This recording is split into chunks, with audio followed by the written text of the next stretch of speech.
Amen, on peut se rasseoir. Amen.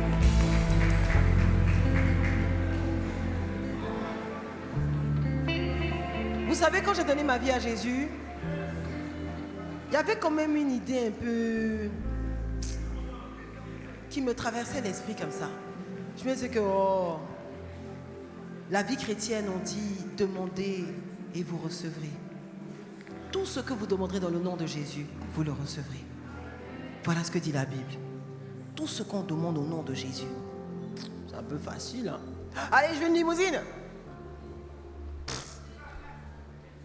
Seigneur Jésus, moi je veux aller au Japon tout de suite.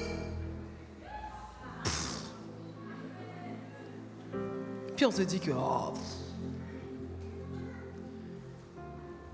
le titre de mon message ce matin, c'est ta prière peut tout changer. Ta prière peut tout changer. Et je suis venu révolter un pauvre. La Bible parle de ceux qui sont pauvres en esprit. Des gens qui sont pauvres en esprit. Dis à ton voisin, es-tu le pauvre dont on parle? Es-tu le pauvre dont on parle?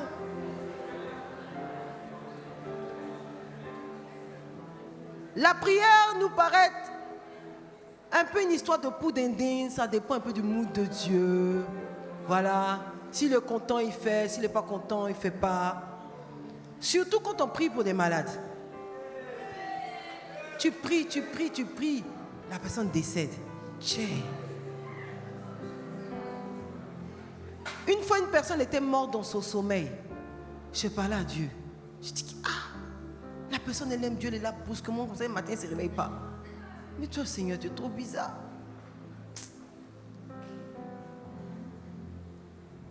Quelque temps après, une autre personne était malade. On a vraiment prié pour elle. Et puis elle est décédée. J'ai dit, Dieu, nous on est là, on prie dans nos prières là, ça ne fait pas. Et Dieu me dit, mais tu veux quoi au juste? Qui connaît Highlander? C'est pas de votre époque. Quel personnage de film est éternel? Qui est éternel? Qui? Il n'y a pas de personnage éternel? Dans tous nos films, il n'y a personne qui est éternel.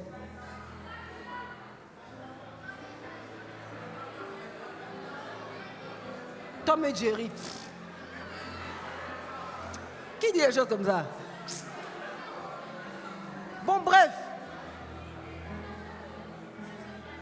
Ce qui est vrai, qu'il y a une prophétie qui est certaine, c'est que de la même façon dont tu es né, c'est comme ça que tu vas mourir.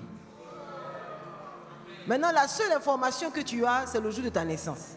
Le jour où tu pars, tu ne sais pas. Oui. Donc, on n'a qu'à avoir le plus fort intercesseur de la terre. Tu partiras. Ça veut dire que ça, c'est un truc, c'est certain. Donc, ce n'est pas une histoire de j'ai prié, j'ai pas. Même si tu as prié pour ta mamie. Mamie, Dieu là-bas, elle est en train de kiffer. C'est un peu dur, hein. C'est un peu dur, mais ça fait partie du game, quoi. Forcé, tu es né, forcé, tu vas mourir.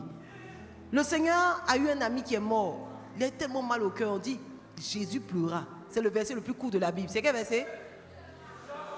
Jean 11, 35. C'est le verset le plus court de la Bible. Jésus pleura. Jésus est parti, il est opéré. Lazare, lève-toi. Il est sorti, il était putréfié même. Il y a les asticots. Mais il est sorti. Dis à ton voisin aujourd'hui, où est Lazare? Il a reçu aujourd'hui 2026, où est Lazare? Il a déjà. C'est pour dire que quelle que soit ton onction, tu peux augmenter ce qui est sûr au final. Ça arrive. Donc le Seigneur me disait que parfois Dieu rend les gens malades juste pour qu'on ait le temps de leur dire au revoir. C'est pas parce que tu as prié, ça n'a pas réussi. Non, il aurait pu mourir dans son sommeil même. Ou bien il est enlevé un jour, on ne le trouve plus. Tu cherches, on ne le trouve plus. Mais comme Dieu veut que tu dises au revoir, il met une petite maladie pour que tu saches que, bientôt, en tout cas dans quelques temps, pour que tu t'apprêtes. Or, toi, tu vois ça comme un non-exaucement à ta prière. Tu vois ça comme une prière sans onction. Une prière vraiment qui n'a pas eu de réponse. Mais je suis venu te dire qu'aujourd'hui, la Bible dit que la prière du juste est d'une... La prière du juste est quoi? D'une grande efficacité. Dis à ton voisin, ma prière est efficace. Dis à ton voisin, ma prière est efficace. Maintenant, la prière répond à un principe qui est simple. Moi, je dis au début de ma vie chrétienne, je trouvais que c'était un peu trop simple. Comme ça, tu viens, tu pries. Et puis, genre, tout ce que tu demandes, on te donne, quoi. C'est trop facile, quoi. Mais de la même façon qu'on te donne 1000 francs, et puis on dit, va à la boutique pour payer les œufs. Et puis, tu as donné 1000 francs comme ça, et puis il t'a donné les œufs 1000 francs. Facile comme ça. Non, c'est trop facile. Donc, le boutiquier, il t'a donné 1000 francs les œufs comme ça, 1000 francs. Non, c'est trop facile. Ça vous paraît un peu bizarre, n'est-ce pas, non? Tu as 10 000, on te dit va au supermarché, achète 2 canettes de coca et puis de la lessive, du savon de lessive. Tu veux tes 10 000, 2 canettes de coca, la lessive. C'est comme ça que fonctionne la prière. La prière est aussi simple que ça. Dieu te dit, ma fille, charge-toi de 200 000 francs de prière. Va dans le môle de la restauration. Va dans le môle de la puissance, de la guérison. Tu rentres. Et puis maintenant, tu sors. Quand tu viens, l'esprit de prophétie, la restauration. Lorsque j'étais en mission en Haïti, il faut faire le monde, hein, les amis. Donc, en mission en Haïti, il y avait une jeune fille qui était là, très jolie, très maquillée. Oh, nous, on était en mission, tu portes les jupons de Yahoo d'une façon là, tu te maquilles pas trop, genre, tu vois, pour ne pas choquer les églises locales, tout ça. Elle était très jolie, toujours bien maquillée. Elle dit, mais les gens, même là, ils viennent se promener en mission, oui. On est devenu, Dès qu'il y avait des mouvements de l'esprit, elle regardait, elle observait, elle regardait. Cette jeune fille, c'était une assoiffée. Quand elle est rentrée à Abidjan, quelqu'un qui est né de nouveau avant-hier, elle passait 4 à 5 heures dans la prière. Quand elle se lève le matin comme ça, là, Mami Scanner. Ce qu'elle n'a jamais su, elle sait. Un jour, on me rend le témoignage qu'elle sort de son quartier pour aller évangéliser. Elle a dit, Seigneur, j'évangélise, cet après-midi, je sors pour évangéliser. Au moment où elle veut sortir pour évangéliser, voilà qu'il pleut. Elle a dit, il pleut, il ne peut pas partir. Le Saint-Esprit a dit que tu m'as dit que tu vas évangéliser. Donc elle dit, bon, c'est pas grave, sous la pluie, elle s'en va. Pendant qu'elle marche pour aller évangéliser, elle voit un jeune gars qui est dans la rue, qui est en train de sortir de son corps. En pleine Rivera 3 comme ça. Il est en train de sortir. Faut dire à ton voisin, c'est toi ce qui est simple dans la vie. Hein? Ah oui, c'est toi ce qui est simple. Hein? En pleine Rivera 3, c'est même pas comme si on est au village de Logwalé, hein? Rivera 3, à côté de la boutique, lui est en train de sortir de son corps. Donc elle le voit, elle s'approche. Elle dit, excuse-moi, tu fais quoi? Pour lui, elle ne peut pas voir. Ça fait longtemps qu'il fait ça, on ne voit pas. Donc comme il n'était même pas dans son corps, là, même il ne réagissait pas, donc elle a bousculé le temps qu'il se remette en place. Maintenant il fait, oui, tanti. Elle dit, tu faisais quoi? Non, c'est là, c'est arrêté. Elle dit, non, mais t'as vu? Tu fais quoi? Maintenant, ces gens, elle a vu, mais elle a vu quoi en fait? Elle a vu quoi? Elle n'a rien vu, elle ne peut pas voir, Il dit, mais elle dit, t'as vu, tu sortais de ton corps. Comment elle a fait pour le voir? Il ne faut pas le voir maintenant. C'est pas moi, c'est ma grand-mère qui m'a montré. Elle a évangélisé le petit. Elle est partie dans sa famille. Maintenant, elle a commencé à expliquer qu'il fait ça avec ses soeurs depuis qu'il est petit. Ils sont à la Rivera 3 le soir, ils se transforment en chat. Il y en a un qui se transforme en chien. Et puis maintenant, ils sortent dans le quartier. Hey! Dis à ton voisin que hey! En pleine Rivera 3. Donc des fois, tu vois les chats, les chiens. C'est pas chat, hein? C'est Caro qui est là. Le même jour, elle les a évangélisés là. Elle les a emmenés au samedi des miracles. Elle arrive au samedi des miracles, elle dit que Pasteur Mohamed a fait quelque chose. Elle arrive, c'est pas Pasteur Mohamed qui prêche, c'est un autre pasteur. Elle a dit, Dès que le pasteur a commencé là, une onction de feu là, localisé les sorciers là dans la salle. Délivrance en même temps. Mais pourquoi? Parce qu'elle était partie avec peut-être, j'ai envie de dire 300 000 francs. Tiens, on dit que 100 000 francs c'est 1 heure de prière. 2 heures de prière c'est combien? 3 heures de prière c'est combien? Maintenant toi tu as 500. Et puis tu te rends dans le magasin Nike et tu veux le dernier Air Jordan. Le vendeur ne va pas te gifler. Ah, mais pourquoi ça ne marche pas? C'est de l'argent quand même. C'est de l'argent quand même. Je veux ces chaussures. Je veux ces chaussures. On m'a dit que c'est sécurité. Et puis on t'attrape comme ça. Laissez-moi. Je veux ces chaussures. Toi, tu as 500 francs. Tu es chez Samsung. Je peux avoir le dernier écran LED 4K. On dirait comme ça.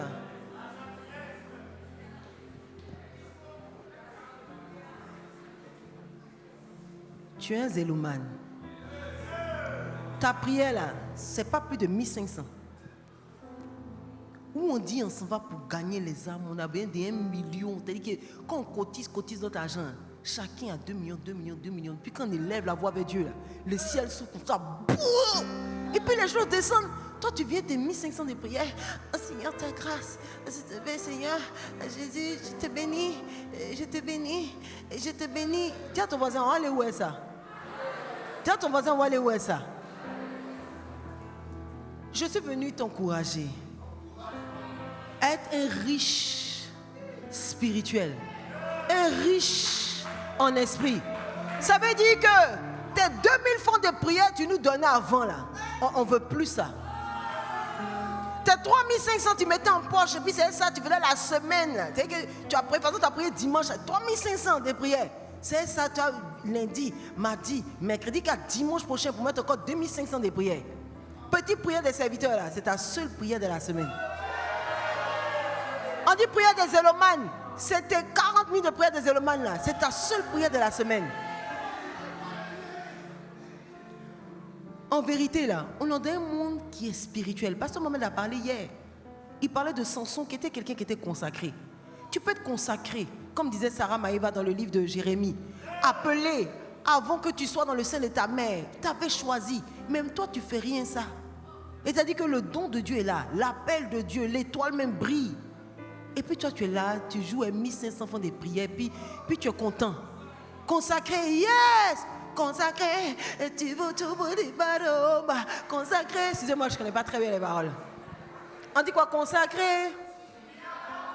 Je suis mis à part pour le royaume. Consacré. Je réussirai ma destinée. Ok. Donc tu as fini de chanter tout ça. La gestion des cultes, que Dieu vous bénisse. C'est déjà écrit ici en rouge comme ça. Dis à ton voisin, on sort de la médiocrité. On sort de la pauvreté spirituelle. Ça veut dire que tu vas trouver un arrangement dans ton agenda pour avoir 3 heures de prière. On va commencer un rallye où, c'est-à-dire quand tu te lèves le matin, il ne s'agit pas de dire que tu t'es levé de 3 heures à 6 heures, tu as prié, non. Peut-être que le matin, tu te réveilles de 5 heures, 6 heures, ou même des fois, tu te réveilles un peu tard, 6 heures. Mais dès que tu es debout là, tu te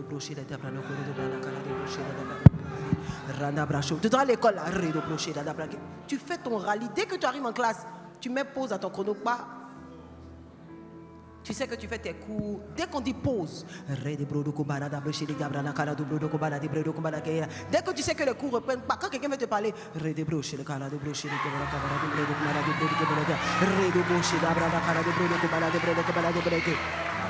mais tous les jours, ton compteur doit être à 3 heures de prière. Est-ce qu'on peut rentrer dans ce challenge? 3 heures de prière. Tu vas voir que ça arrive vite. Ça arrive vite. Tu te rends compte que les 40 minutes d'embouteillage, tu peux faire même ta cartographie de la journée. Je me réveille à 5 heures. 5 heures, 6 heures, je prie. 6 heures, je m'habille vite, je vais à l'école. J'ai 30 minutes de trajet, 30 minutes de prière. Ok, ça fait que 1 heure de prière plus 30 minutes de trajet. Maintenant, après, j'ai 10 minutes de pause, 20 minutes de pause, puis 30 minutes, ça fait 20 minutes de pause. Ensuite, le soir, j'arrive, 18 heures, je quitte l'école. De 18 heures à telle heure, j'ai 40 minutes d'embouteillage, 40 minutes de prière. Tu colles. Tu as fait 3h40. Ok. Ah bon, non, je peux. Tiens, tu peux. Aujourd'hui, là, Dieu veut comme déménager une puissance. Mais c'est juste une petite personne qui est capable de charger 300 000 francs de prière dans la journée. 300 000 francs dans la prière. Il y a des situations qui se passent dans ta maison. C'est parce que c'est 1500 de prière que tu offres. On dit oui, bon, il y a des problèmes financiers. C'est parce que c'est 2500 tu donnes. Sinon, problème financier, Seigneur Jésus, c'est quel argent tu n'as pas? C'est quel argent tu n'as pas, puis ma maison. Ah, maintenant Maintenant, souvent, on pense que des plaintes, ce sont des prières. Ah, vraiment, Seigneur, toi, tu vois notre situation, non? Toi, tu ne sais pas. Toi, tu ne sais pas. Il faut rester là, te plaindre, mon frère. Reste te plaindre. Ta vie va rester pauvre en esprit. Un pauvre en esprit. Joliment habillé, mais pauvre en esprit. Tu es une fille, tu es jolie comme ça, mais tu es pauvre, quoi, choquant spirituel.